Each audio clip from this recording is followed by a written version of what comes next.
In the summer of 1999, a Nevada State survey team drove into the town of Tonopah to conduct a routine census count. They expected to find roughly 4,000 people. What they found instead was a gas station still open, a few dozen elderly residents who hadn't left, and streets so quiet that the survey team's truck engine was the loudest thing in town. Just 60 years earlier, Tonopah had been one of the most valuable pieces of real estate in the American West.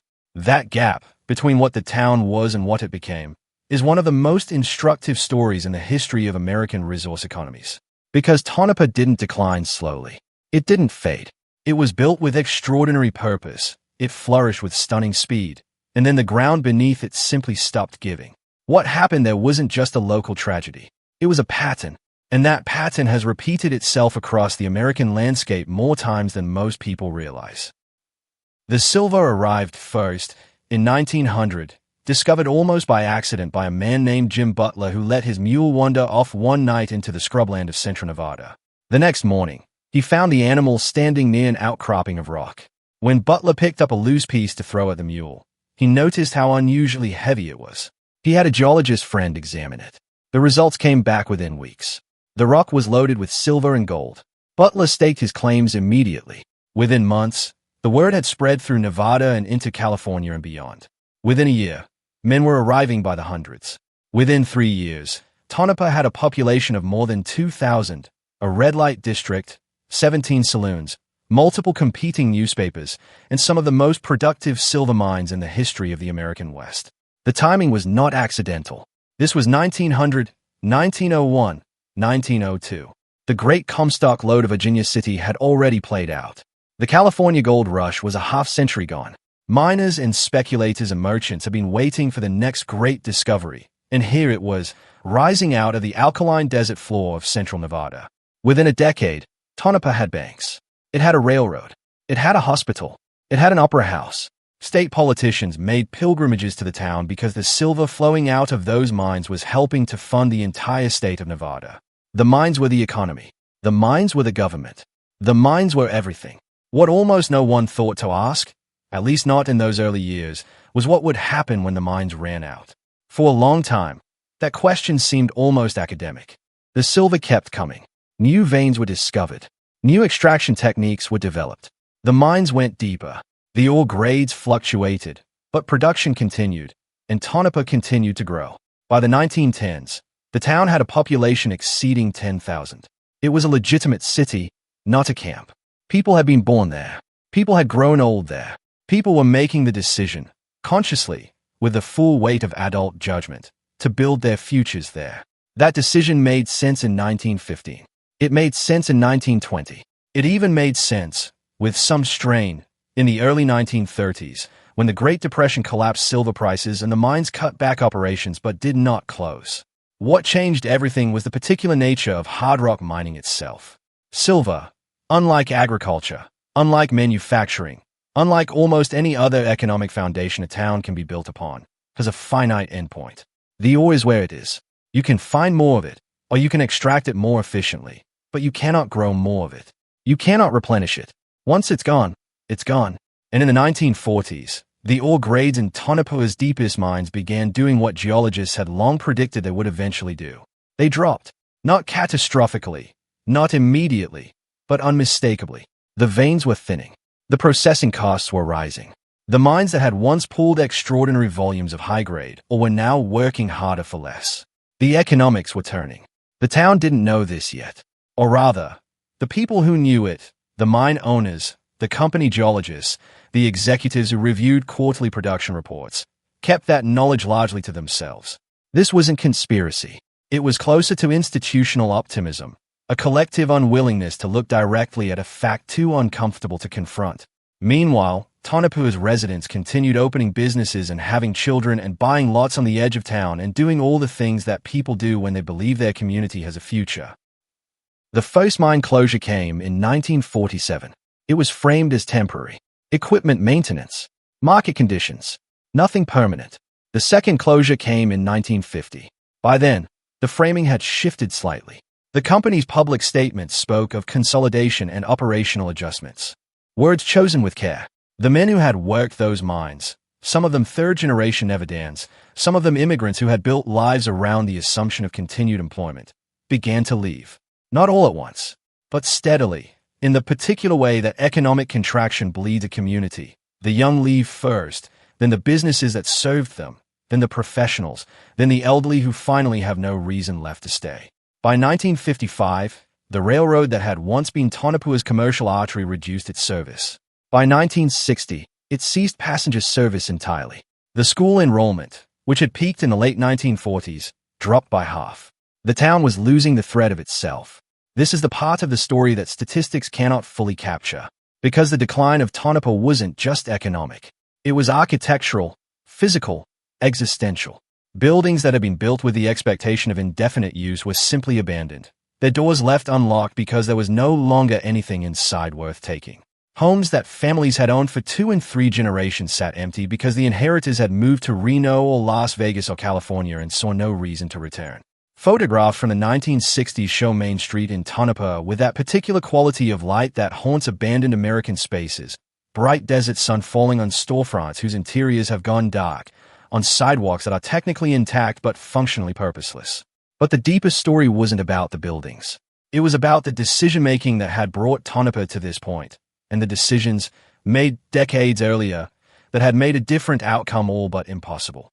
The mines had always been owned by outside interests. This was standard practice in the extractive economy of the American West.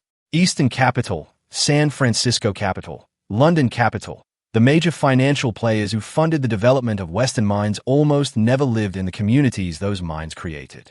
They collected returns. They did not attend the school board meetings. They did not have children enrolled in the local high school. When the economics of extraction changed, their calculus was simple. Tonopah was a location on a balance sheet. When the location stopped performing, they directed their capital elsewhere. But the people of Tonopah couldn't do that. They had houses there, and families there, and social networks and memories and all the invisible infrastructure of a human life that cannot be transferred to a spreadsheet. This is the fundamental asymmetry at the heart of every resource town. The capital is mobile, the people are not. The investors can leave the moment the numbers change. The community absorbs the cost of that departure for decades afterward. What might have broken this pattern? Diversification, the establishment of industries not dependent on the mines, economic development that might have given Tonopah a reason to exist independent of what could be pulled from the ground. Some towns managed this. Tonopah did not. The silver had always been so abundant, so central, so definitional to the town's identity, that the possibility of its absence was never seriously addressed in the years when addressing it would have made a difference. The window for that kind of planning was roughly between 1920 and 1940, years of relative prosperity, years when the mines were still productive, years when the town had the resources and the stability to begin building something else. Those years passed. By 1970, Tonopah's population had fallen to roughly 2,000, the same number it had held in its first years of existence, 7 decades earlier.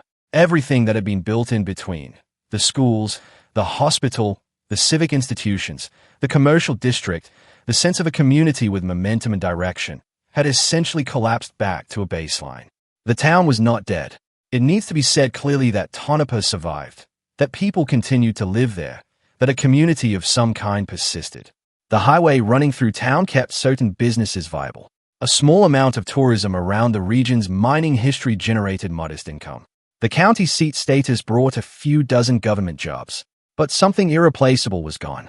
The possibility that had animated the town, the sense that Tonopah was a place where things were happening, where the future was arriving, had been exhausted along with the awe. What remained was an echo of that earlier confidence, expressed in the architectural bones of buildings that had been constructed to save a much larger population and were now serving a fraction of one. There was a hotel that had once accommodated traveling businessmen and government officials and journalists and dignitaries from across the state. By the 1980s, it was the kind of place where the front desk clerk looked surprised when someone walked in. There was a courthouse that had once managed the legal affairs of a booming mining economy. It still stood, still processed the ordinary legal business of a small Nevada county. But the scale of the building, the ambition encoded in its design, spoke to an expectation that had been conclusively disappointed. The question that lingers, the one that is perhaps most difficult to sit with, is whether any of this was avoidable. The geological reality was not. The silver was where it was. The veins ran as deep as they ran and no further.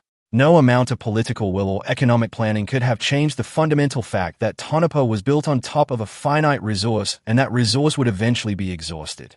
But the human response to that geological reality, the decisions made about how to structure the town's economy, who would own the profits of extraction, how those profits would or would not be reinvested in community stability, those were not geological facts. Those were choices made by specific people at specific moments, under specific pressures, with specific incentives. The mine owners who took their profits and reinvested them in other ventures elsewhere, they were operating rationally within the rules of the economy they inhabited. The state and federal officials who structured mining law to favor rapid extraction and outside investment, they were responding to the political pressures of their time.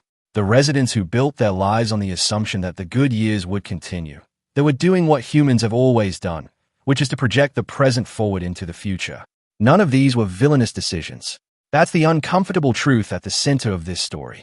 What happened to Tonopah was the aggregate outcome of rational individual choices operating within a system that had no mechanism for accounting for what economists call externalities, the costs that get distributed across an entire community when the extractive phase ends.